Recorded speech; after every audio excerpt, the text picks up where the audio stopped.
નમસ્કાર મિત્રો, અમારી YouTube ચેનલમાં તમારું સ્વાગત છે। તો મિત્રો, જે પણ કોઈ ઉમેદવારો સરકારી ભરતી અથવા યોજનાની કોઈ પણ સરકારી ભરતીની અપડેટ્સ મેળવવા માંગતા હોય તો આ ચેનલને સબસ્ક્રાઇબ કરી બેલ આઇકન પ્રેસ કરી નોટિફિકેશન ઓન કરી દેજો।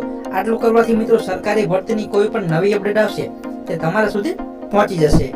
તો ચલો આપણે આજની અપડેટ જોઈએ। તો અહીં તમે સ્ક્રીન ઉપર જોઈ શકો છો, હાલ જ્ઞાન સહાયક ભરતી માટેની કાર્યવાહી ચાલી રહી છે, જેને લઈને શિક્ષણ વિભાગ દ્વારા સૂચનાઓ જાહેર કરવામાં આવી છે।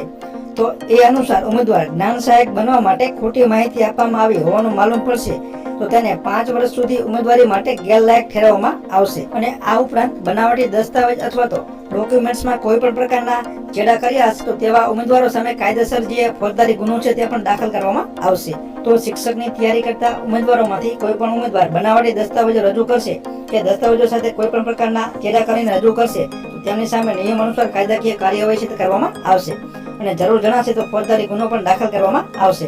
અને જે ઉમેદવાર ઓનલાઈન અરજી કરતી વખતે ખોટી માહિતી આપશે તો તેમને પણ ગેરલાયક ઠેરવવામાં આવશે। તો મિત્રો, આ હતી આજની અપડેટ। આવી જ માહિતી માટે અમારી YouTube ચેનલ સાથે જોડાયેલા રહો। જય હિન્દ, જય ભારત।